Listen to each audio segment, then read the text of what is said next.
عمرہ فیما افناہ، عمر کے بارے میں سوال ہوگا کہ اس کو کس کام میں فنا کیا، کہاں اس کو لگایا، کیسے اس کو گزارا تم نے، یہ پوچھا جائے گا۔ جس کو اللہ نے جتنی عمر دی ہے اس عمر کے بارے میں پوچھا جائے گا۔ اگر 25 سال ہے اس کو پوچھا جائے گا اس کے بارے میں، 30 سال کسی کی عمر ہے 30 سال کے بارے میں پوچھا جائے گا، کسی کی 50 سال ہے اس کے بارے میں پوچھا جائے گا، کسی کو 70 سال عمر دی ہے اس کے بارے میں پوچھا جائے گا، کسی کو 80 سال عمر دی اس کے بارے میں، جتنی جو عمر ہوگی اس عمر کے بارے میں پروردگار پوچھیں گے کہ آیا میری اطاعت اور فرما برداری میں اس کو لگا کر آئے ہو، میرے حکموں کے مطابق تم نے زندگی بسر کی ہے، یا یہ کہ اپنی منمانی سے اپنی مرضی سے زندگی بسر کر رہے تھے، جو جی میں آ رہا تھا وہ کرتے جا رہے تھے، تم نے نہیں سوچا کہ میرے رب کی رضا کس میں ہے۔ یہ پوچھا جائے گا عمر کے بارے میں۔ یہ عمر جو پروردگار نے ہمیں عطا کی ہے یہ ایک ہمارا سرمایہ ہے۔ اللہ تبارک و تعالی نے آخرت میں جو جنت کی نعمتیں رکھی ہیں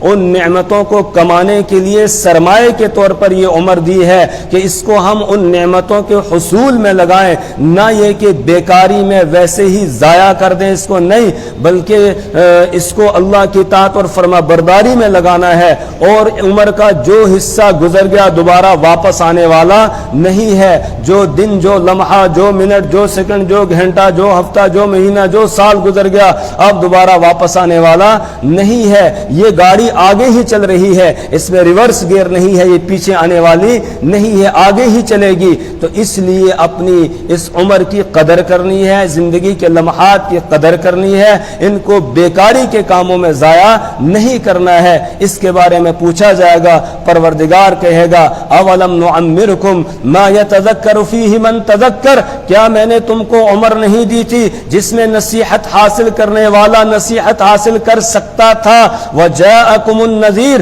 اور تمہارے پاس ڈرانے کی چیز بھی آئی تھی، ڈرانے والے آئے تھے، یعنی میرا پیغمبر بھی آیا تھا، پیغمبر نے پیغام چھوڑا تھا، اس کے بعد پیغمبر کے نائبین تمہیں ڈرانے والے تھے، وہ بتاتے رہے، ڈراتے رہے۔ اسی طریقے سے مفسرین نے یہ بھی لکھا ہے کسی کی داڑھی میں سفید بال آ جائے تو سمجھ لو یہ بھی نذیر ہے، یہ بھی ڈرانے والا ہے کہ اب بس قبر کے بالکل کنارے پر پہنچ چکے ہو، اب اس کی تیاری میں لگ جاؤ، اب ادھر ادھر کے کاموں میں مشغول نہ ہو، اپنے وقت کو ضائع نہ کرو۔ تو اللہ فرمائیں گے کہ ڈرانے والا تمہارے پاس آتا رہا، کسی کا جنازہ اٹھتا ہے، یہ جنازہ کسی کا جو ہمارے سامنے اٹھتا ہے، جس کو ہم اپنے کندھوں پر اٹھا کر لے جاتے ہیں، جس کو قبرستان میں قبر کے حوالے کر کے آ جاتے ہیں، یہ بھی نذیر ہے، یہ بھی تمہیں ڈرانے والا ہے کہ آج اس کی باری ہے، کل تمہاری باری ہے۔ اس طرح میں تمہارے ڈراوے کا انتظام کرتا رہا دنیا کے اندر، تمہارے پاس ڈر سنانے والا آیا، بتاؤ تم نے اس کی طرف کوئی توجہ کی تھی یا نہیں کی تھی،